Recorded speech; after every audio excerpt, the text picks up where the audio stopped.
The longer-term context sees a clear uptrend. Not surprisingly, there are dojis during the periods of sideways and indecisive price movement. Recently, the market has been on a sharp incline. The current candle is very balanced and indecisive despite remaining green and closing higher.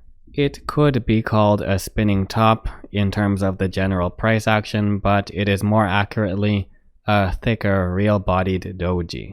The next candle is more directional. It is a hanging man since it is found at the top of an existing uptrend. It shows intent to drive prices lower, but once again the uptrend still influences the market to close higher than the previous candle. Then the current candle is a red bearish star.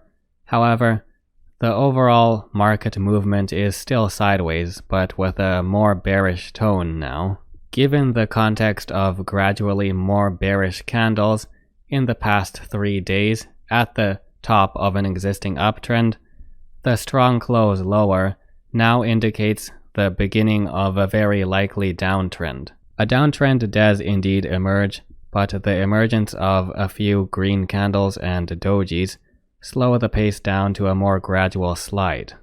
3 black crows almost formed following the bearish star, and this would have led to a rapid acceleration of the developing downtrend.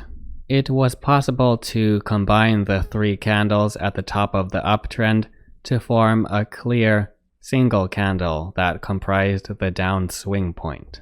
It's certainly no bearish star, however, the real body that forms is concentrating closer to the lower 1/2 to 1/3 of the high-low range, similar to the general price action of one bearish star. It is indeed a strong downtrend that continues to fall further, and that all began with a candle that was first indecisive, with the market gradually becoming more bearish day after day. A few more observations here. Once again, during the downtrend, there are indecisive periods with flatter price action, and naturally, dojis or variations of dojis form around those areas. Close-ups of these more balanced and indecisive dojis. And a close look here with a particular focus on the 1.25 level, which turns out to be a major level of significance that had reversed price up and down in the past. And as the market falls onto it this time, it is acting as support to the long-term downtrend we have seen developing.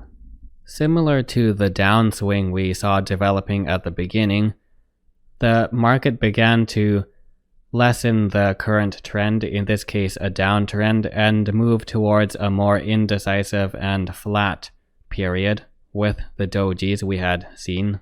This led to a gradual transition from flatter indecisive price action to more bullish price action, with the upswing off 1.25. The final doji at the very end of April is a case where a normal doji is in a directional context due to appearing during an established downtrend and near an area of established support. The confirmation of this bullish context is quite rapid. After one single red candle moves slightly lower, the market begins on a very bullish tone to start May. The rapid movement above the doji's high to begin May was quite crucial to begin an early uptrend and avoid a delayed indecisive range around the 1.25 level. Unsurprisingly, when the market returned back to 1.25, it remained a very influential level as price fluctuated below and above it.